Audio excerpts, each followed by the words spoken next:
Let's be honest, you probably think that the only people who are able to leave good impressions, who are able to talk to people really easily, the only people who are able to have people coming back to talk to them, you probably only think those are going to be the good looking people. And that's exactly what I thought. And I'm not going to lie to you, looks definitely play an important role, but they don't play the role that we think they do.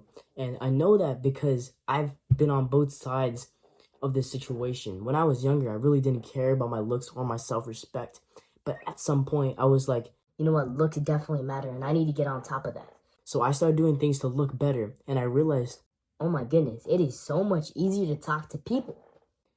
but me looking back on these experiences now, I realized that these two versions of me didn't look that different. The difference was probably just a haircut and like 3 weeks of working out. The difference was in the confidence that I gained simply from looking in the mirror and thinking that I looked better. Confidence is not something that you just inherit. It's not a part of your genes. So it's really something that you can be the best in. And I believe that charm and charisma simply is not looks, but subtle confidence plus energy. And if you can master these three components, you've got that down.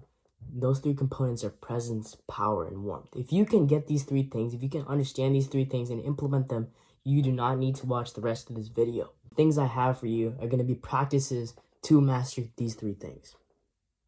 So first of all, my first practice that I'm going to give to you is the most important one because I believe it allows you to do everything else, and that is to breathe deeply.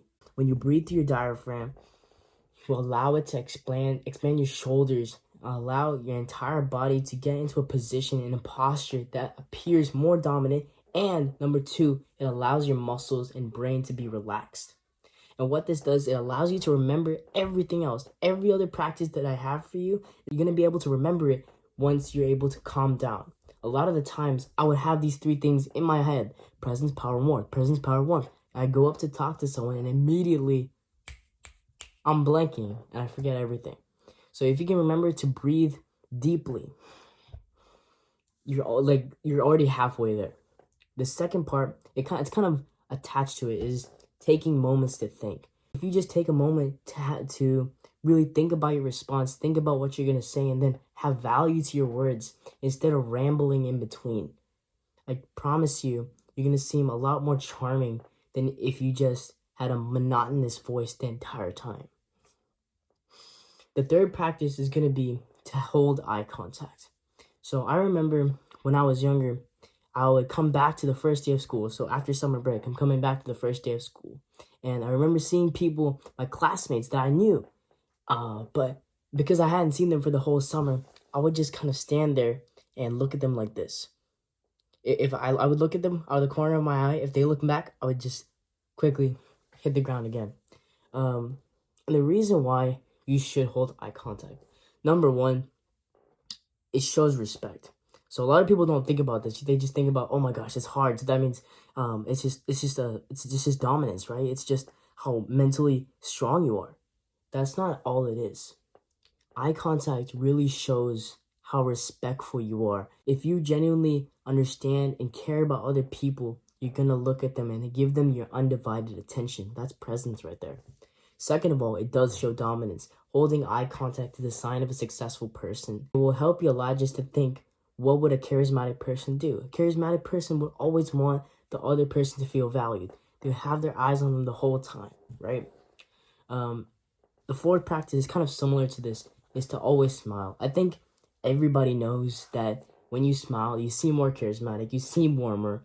That's kind of a given. You always look better when you smile. But many people are going to be afraid to smile simply because they feel like they're going to look awkward. I remember the days when I would look at the mirror and start smiling and it would be so cringy.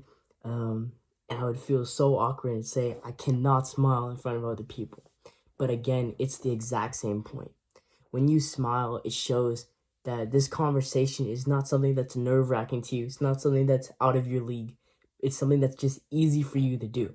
The fifth practice is going to be able to use your body language. And this comes with confidence. So once you start talking to people, going through difficult interactions, but being able to come through and realizing that it's actually not that hard, you'll automatically have better confident or better posture when you go into interactions. And better posture simply just means opening up. Obviously, this comes just from breathing as well.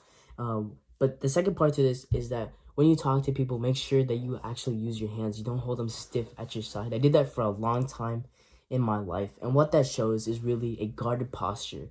It shows that you're stiff. It shows that it shows that you feel like there's a danger or a threat that's coming. Sixth, practice.